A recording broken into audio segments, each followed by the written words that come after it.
दोस्तों कैसे हो आप लोग।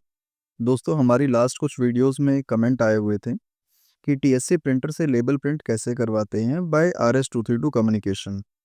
तो आज की ये वीडियो इसी टॉपिक पे होने वाली है। अगर आपको ईथरनेट कम्युनिकेशन के थ्रू स्टिकर प्रिंट करवाना है तो आप हमारी लास्ट सीरीज चेक कर सकते हैं। तो आइए आज की ये क्लास शुरू करते हैं। तो सबसे पहले हम बात करेंगे RS232 केबल के हार्ड वायरिंग के बारे में। यहाँ पे आप देख रहे हैं FX5U PLC के लिए FX232 ADP कार्ड, जिससे हम RS232 कम्युनिकेशन करने वाले हैं, उसका मैनुअल हमने डाउनलोड किया हुआ है। यहाँ पे आप पिन की डिटेल्स देखेंगे तो 2 नंबर पे रिसीव डेटा है, 3 नंबर पे सेंड डेटा है और 5 नंबर पे ग्राउंड है।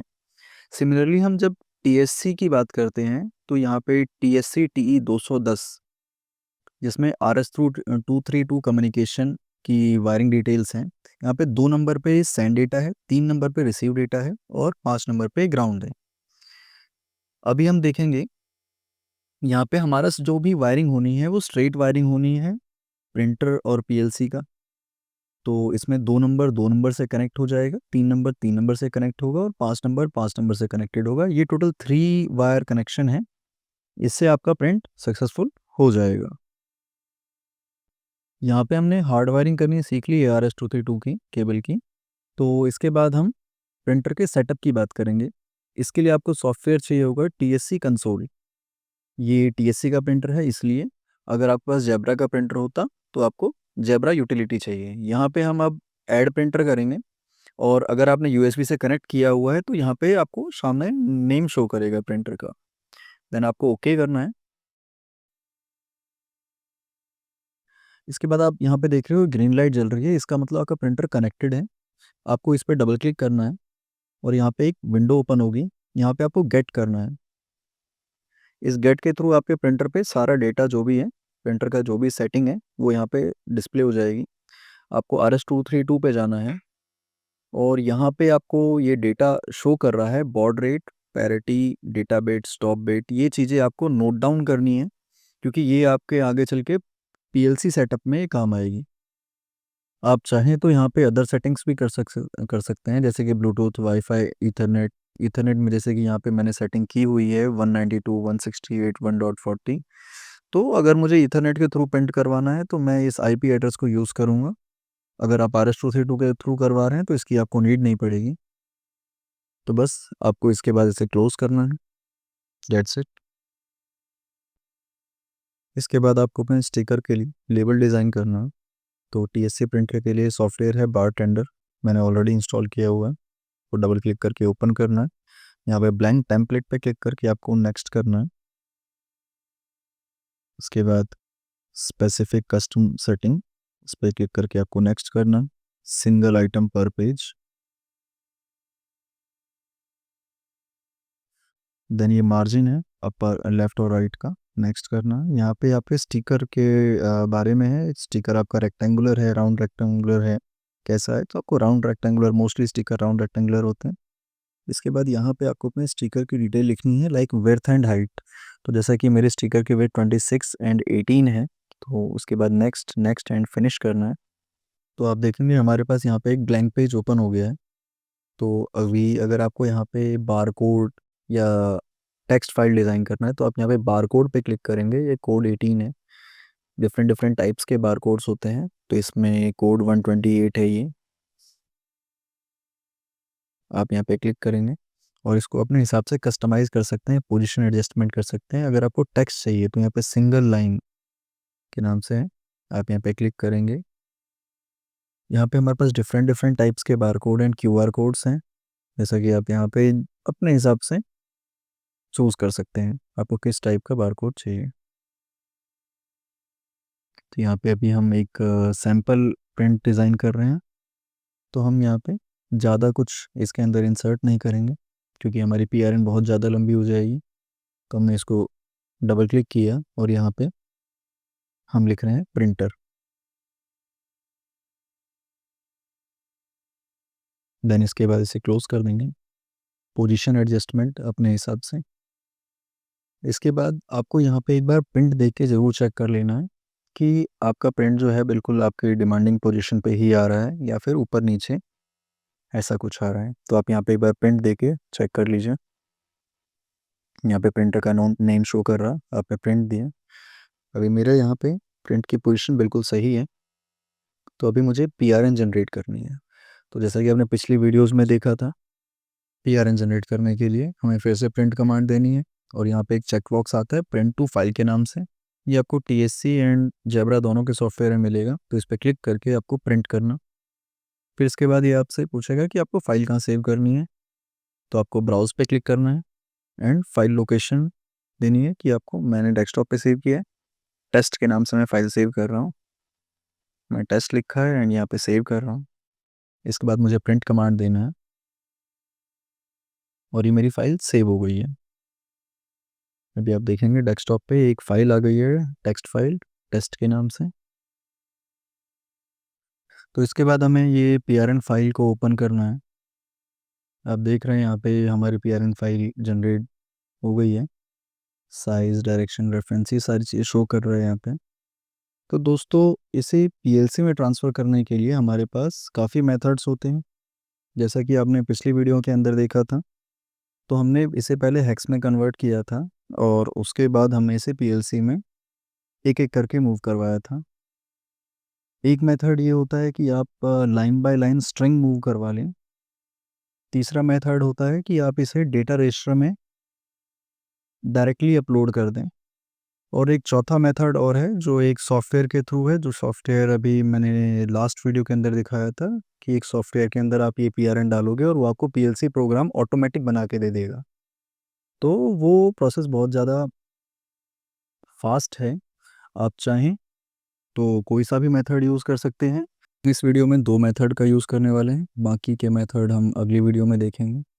तो आपको यहाँ पे गूगल पे जाके ASCII2 हेक्स लिखना है और एंटर करना है। वेबसाइट आएगी जो कि है reputable.com। आपको यहाँ पे क्लिक करना है और उसके बाद अपनी पीआरएन को यहाँ पे कॉपी पेस्ट करना है। आपको ध्यान ये देना है, ये बहुत ज़्यादा इम्पोर्टेंट पॉइंट है कि आप जो भी कॉपी करेंगे वो आप नीचे से कॉपी करना शुरू करेंगे। मतलब इसके नीचे वाली लाइन्स हैं, यहाँ से आप कॉपी करना शुरू करेंगे और इसके बाद आप यहाँ पे इसे पेस्ट कर देंगे। ये बहुत ज़्यादा ज़रूरी है, वरना आपका प्रिंट नहीं आएगा। जैसे कि अभी मैं आपको एक ट्रायल दिखाता हूँ। मैं आपको यहाँ पे बैक स्पेस करता हूँ और कन्वर्ट करता हूँ। आप इसके सबसे लास्ट वाला जो रेड डिजिट देखोगे वो है 31। और जब मैं इसके नीचे यहाँ पे एंटर करता हूँ और उसके बाद मैं इसे कन्वर्ट करता हूँ, आप देख रहे हो यहाँ पे 0A ऐड हो गया है। एक्चुअली ये लाइन चेंज के लिए होता है, LR, जो कि लाइन फीड है। और ये बहुत ज़्यादा ज़रूरी होता है प्रिंट का पीआरएन लिखने के लिए। तो इसे हम अब डाउनलोड करेंगे और इसे ओपन करते हैं यहाँ पे। आपको पता है हमने पहले भी किया है, यहाँ पे हमें 2-2 का पेयर बनाना है। तो हम 2-2 का यहाँ पे पेयर बनाते हैं। मैं वीडियो को फास्ट फॉरवर्ड कर देता हूँ।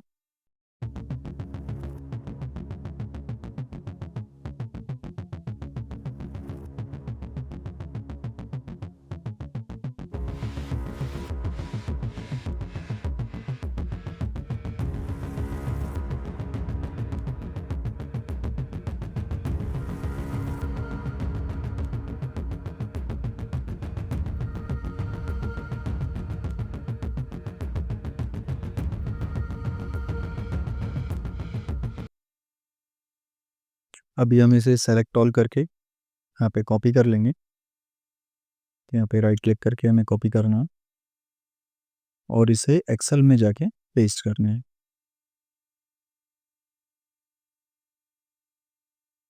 अभी हमने यहाँ एक्सेल में इसको पेस्ट कर दिया है। और आपको पता है कि जब हम इसे पीएलसी मूव कराते हैं तो हमें इसे अपोजिट लिखना होता है। जैसे 5349 को 4953 लिखेंगे। हमने एक्सेल में इसलिए किया है क्योंकि एक्सेल के अंदर एक्सेल एनालाइज करके ऑटोमेटिक ये सारी चीज़ें कन्वर्ट कर देगा आपके लिए। तो आप देख रहे हैं यहाँ पे सारा डेटा इसने ऑटोमेटिक कन्वर्ट करके दे दिया है हमें। अभी हमारा जो भी डेटा रजिस्टर खाली है हमें वो इनपुट करना है यहाँ पे। ये एक रेफरेंस के लिए है कि आप कौन सा डेटा कौन से डेटा रजिस्टर में मूव करवा रहे हो। अभी हम इसके बाद एक नया पीएलसी प्रोग्राम ओपन करेंगे। इसके लिए मैं सॉफ्टवेयर खोलना है GXWorks 3, न्यू में जाके FX5U PLC सेलेक्ट करके ओके करना है।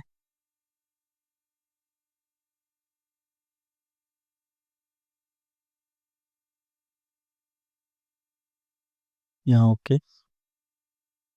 और इसके बाद हम वो हेक्स की वैल्यू जो हमने अभी कन्वर्ट की है उसको डेटा रजिस्टर में मूव करवाना शुरू करेंगे। तो इसके लिए मैं लिखना है SM400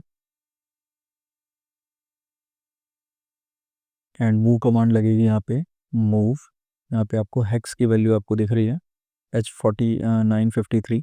इसको कॉपी करना है, यहाँ पेस्ट किया एंड D3500 इस पे मैं इसे मूव करवाने वाला हूँ। तो ये प्रोसेस थोड़ा लेंदी होने वाला है आपके लिए, तो मैं आपको रिकमेंड करूँगा कि आप इसमें थोड़ा कॉपी पेस्ट यूज़ कर सकते हैं। जैसे कि मैं यहाँ पे इसे पेस्ट कर रहा हूँ बार बार बार बार, और उसके बाद इसे अपने हिसाब से वैल्यू मूव करा के मॉडिफाई करूँगा।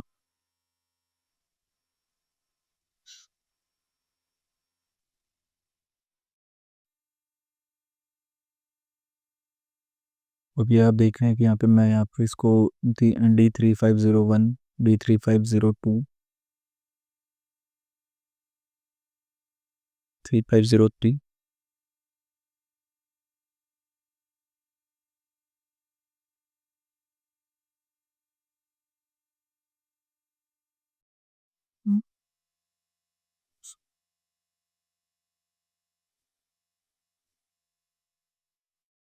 एंड 3509, इसमें हम अपनी वैल्यूज हेक्स वैल्यू को मूव करवाएंगे। यहाँ से आपको कॉपी और पेस्ट करना है। कोशिश कीजिए आप कॉपी पेस्ट करें, टाइप ना करें, क्योंकि इसमें PRN की गलती होने के चांसेस होते हैं। और PRN अगर आपकी एक जगह पे भी अगर गलत हो गई तो आपका प्रिंट नहीं आएगा और ट्रेस करना बहुत ज़्यादा कॉम्प्लिकेटेड हो जाएगा। मेथड्स देखो और भी हैं, आप चाहें तो स्ट्रिंग मूव करवा सकते हैं, चाहे तो डेटा रजिस्टर में डायरेक्टली वैल्यू लिख सकते हैं। बट डेटा रजिस्टर में अगर आप डायरेक्टली वैल्यू लिखोगे और इन केस आपकी PLC रीसेट हो गई या किसी ने डेटा खाली डेटा रजिस्टर राइट कर दिया, देन आपका वो PRN वहाँ पे शो नहीं करेगा और प्रिंट नहीं आएगा। ये प्रोसेस थोड़ा लेंदी होगा बट ये इफ़ेक्टिव है।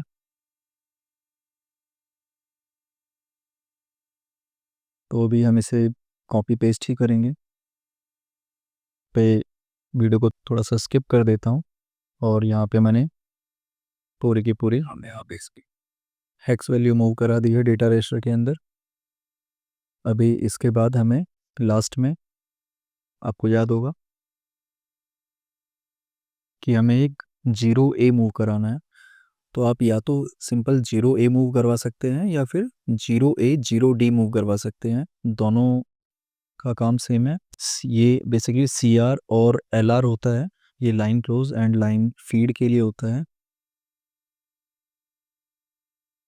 तो आप यहाँ पे देख रहे हैं मैंने 0A और 0D मूव करा है। ये बहुत ज़्यादा इंपॉर्टेंट है। मोस्टली हो सकता है आपने इससे पहले मेरी पिछली वीडियोस देख के ट्राई किया होगा, तो आपका प्रिंट अगर नहीं आया होगा तो हो सकता है यही रीज़न हो। इसके बाद हमें यहाँ पे RS232 का के लिए सेटिंग करनी है, तो आपको एक मॉड्यूल ऐड करना है FX232 ADP। और ये आप देख रहे हैं चैनल नंबर 3 है। इस पर डबल क्लिक करके यहाँ पे हमें कुछ सेटिंग्स करनी है। यहाँ पे आपको इस पर क्लिक करना है, यस करना है। उसके बाद आपको याद होगा आपने प्रिंटर का डेटा, प्रिंटर की जो कम्युनिकेशन सेटिंग थी वो मैंने आपसे नोट डाउन करवाई थी। तो आपके प्रिंटर के जो भी सेटिंग आपने कर रखी है वो सेम सेटिंग आपको यहाँ डालनी है। जब तक ये दोनों बिल्कुल सेम नहीं होंगे आपका प्रिंटर कम्युनिकेट नहीं करेगा, RS232 की कोई भी डिवाइस कम्युनिकेट नहीं करेगी। तो आपको ये बिल्कुल सेम डालना है। यहाँ पे डेटा लेंथ 8 है, पर 18 नन, स्टॉप बिट 1 एंड 9600, ये ठीक है बिल्कुल। अब हमें सब अप्लाई करना है और एक बार चेक कर लेते हैं। नो एरर फाउंड, यानी हमारा सेटिंग सब कुछ सही है। हमें ओके करना है, इसे क्लोज करेंगे। अब हम यहाँ पे RS232 के लिए प्रोग्राम लिखेंगे।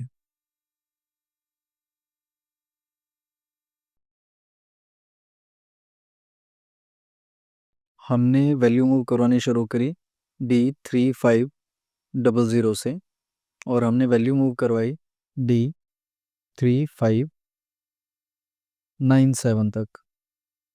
तो ये टोटल डेटा रजिस्टर होते हैं हमारे 98। एक डेटा रजिस्टर के अंदर हम दो वैल्यू, दो अल्फ़ाबेट यानी कि दो बाइट मूव करवा सकते हैं। जैसे कि आप देखोगे, हम PRN का S और I ये मूव करवा सकते हैं। तो ये दो बाइट हुए। तो आपके पास टोटल यहाँ पे 98 डेटा रजिस्टर हैं। तो 98 डेटा रजिस्टर में अगर दो बाइट मूव हुए तो ये होगा 196। तो यानी कि आपको 196 बाइट मूव करवाने हैं टोटल डेटा सेंडिंग के लिए। इसके बाद हम एक एम्बिट लेंगे प्रिंट कमांड के लिए, जो कि जब जब हाई होगी तो आपका प्रिंट आएगा। तो मैं यहाँ पे M0 ले रहा हूँ प्रिंट के लिए। यहाँ मैंने कमेंट से लिख दिया है प्रिंट कमांड, डन ओके। अब इसके बाद आपको RS2 की इंस्ट्रक्शन लिखनी है।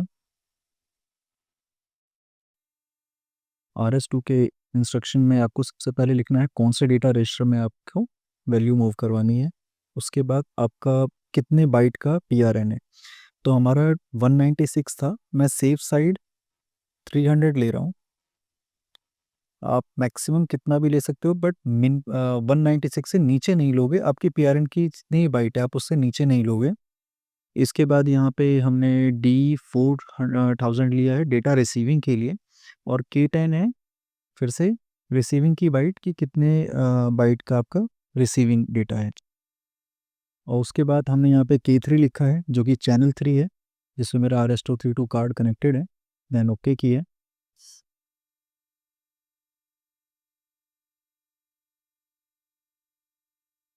यहाँ मैं इस पे कमेंट डाल दे रहा हूँ print data and print data to be send and receive data. इसके बाद ये तो आपने डेटा PRN मूव करा है, बट आपको प्रिंट कब करवाना है।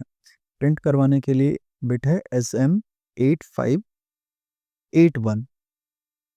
ये है चैनल 3 के लिए। आप देख रहे हो यहाँ पे कमेंट आ रहा है data transfer flag for channel 3। अगर आप चैनल 1 या चैनल 2 की बात कर रहे हैं करें अगर हम, तो यहाँ पे चैनल 1 पे है हमारा SM8561, चैनल 2 के लिए है 8571, और चैनल 3 के लिए है 8581, और चैनल 4 के लिए 8591।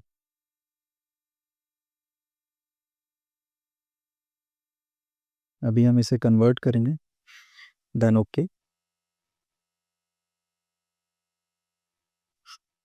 इसके बाद हमें यहाँ पे प्रोग्राम को राइट करना है।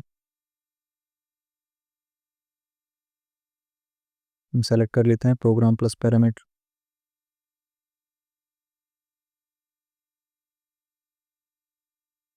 और यहाँ पे हमने एग्जीक्यूट कर दिया यस टू ऑल।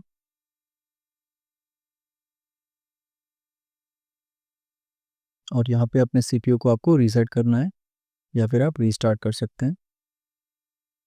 इसके बाद हमें ऑनलाइन मोड में आना है। मैंने अपने CPU को रीस्टार्ट कर लिया है। इसके बाद हम ऑनलाइन मॉनिटर मोड पे जाएंगे, और यहाँ पे आपको एक चीज़ का और ध्यान रखना है। यहाँ पे आपको एक राइजिंग पल्स देनी पड़ेगी ताकि आपका प्रिंट एक बार में एक ही प्रिंट आए। हम यहाँ पे इसे ऑनलाइन चेंज कर लेंगे।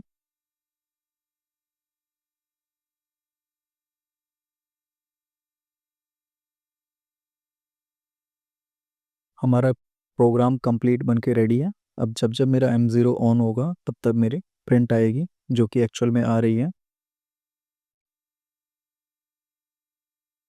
आप अपने प्रिंटर और PLC के साथ अब ये प्रोग्राम बना के देख सकते हैं।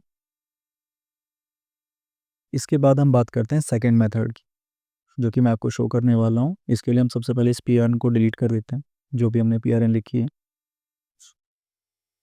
यहाँ पे मैंने सेलेक्ट कर लिया है सारा,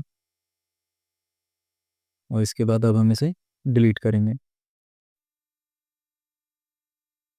यहाँ पे फिर से ऑनलाइन प्रोग्राम चेंज,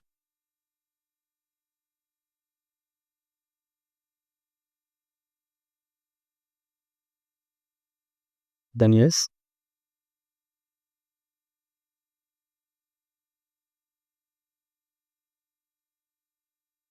अब आपको प्रोग्राम बॉडी पे आप देख रहे हो यहाँ पे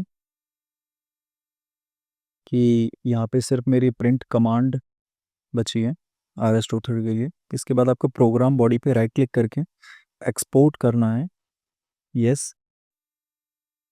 और यहाँ पे मैंने इसे डेस्कटॉप पे सेव कर दिया है। आप चाहें तो नेम चेंज कर सकते हैं, वरना कोई ज़रूरत नहीं है उसकी। अब आप देख रहे हैं यहाँ पे डेस्कटॉप पे एक सेम नाम से एक एक्सेल CSV फाइल ओपन हो गई है। इसके अंदर आप देख रहे हैं यहाँ पे मेरी 14th स्टेप नंबर पे प्रोग्राम एंड हो गया है। इसके बाद चलते हैं हम अपने सॉफ्टवेयर पे। इसके लिए सबसे पहले आपको PRN को कॉपी करना है, और ये एक सॉफ्टवेयर है SK2 हैक्स के लिए। तो यहाँ पे हमने PRN को कर दिया पेस्ट, और यहाँ पे हम स्टेप नंबर डालेंगे 14, क्योंकि 14 तक प्रोग्राम लिखा हुआ है। ये आप देख रहे हो 12 तक प्रोग्राम लिखा है, 14 नंबर से प्रोग्राम लिखना शुरू करना है। यहाँ हमने किया कन्वर्ट टू हेक्स। आप देख रहे हो यहाँ पे एक लेटर लॉजिक बन के तैयार है। इसे हम इसे डाउनलोड एज CSV करेंगे एंड ओपन करते हैं। अब हमें यहाँ से कॉपी करना है इसे,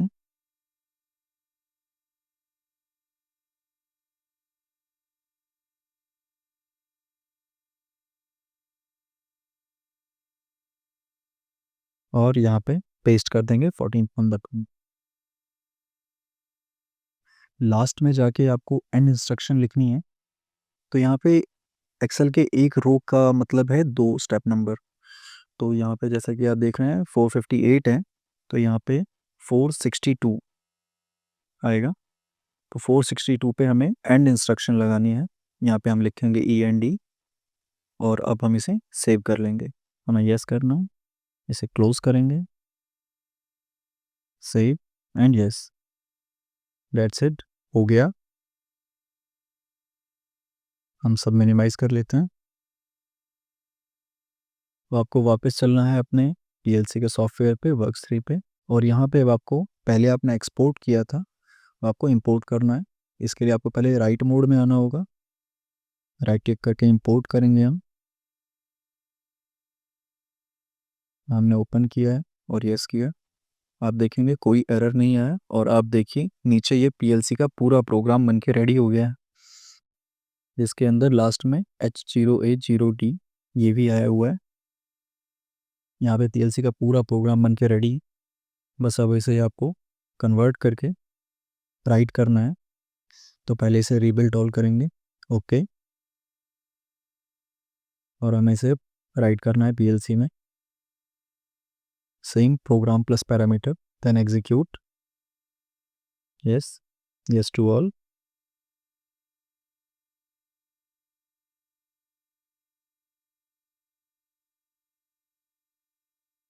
और इसके बाद आपको अपनी PLC को रीस्टार्ट करना है, या फिर आप रीसेट कर सकते हैं। हम यहाँ ऑनलाइन चेंज मोड में आते हैं, और जब जब मैं अब इस M0 को ऑन करूँगा तो मेरा प्रिंट आएगा, जो कि एक्चुअल में आ रहा है।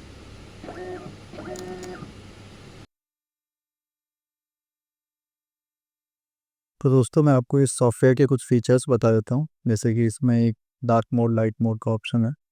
उसके बाद आपको इसमें PRN को पेस्ट करना है, convert to hex and download as CSV करना है, और आपका कंप्लीट प्रोग्राम बन के रेडी हो जाएगा प्रिंटर के लिए। इसमें आपको डेटा रजिस्टर लिखना है, आपका जो भी डेटा रजिस्टर खाली हो, और उसके बाद स्टेप वैल्यू लिखेंगे, convert to hex and download as CSV। दोस्तों अगर आपको ये सॉफ्टवेयर चाहिए तो वीडियो में आप कमेंट कीजिए, और मैं आपको उसमें फाइल शेयर कर दूंगा पर्सनली। और इसके बाद हमारी वीडियो को प्लीज़ लाइक कीजिए, सब्सक्राइब कीजिए हमारे चैनल को। Thanks for watching.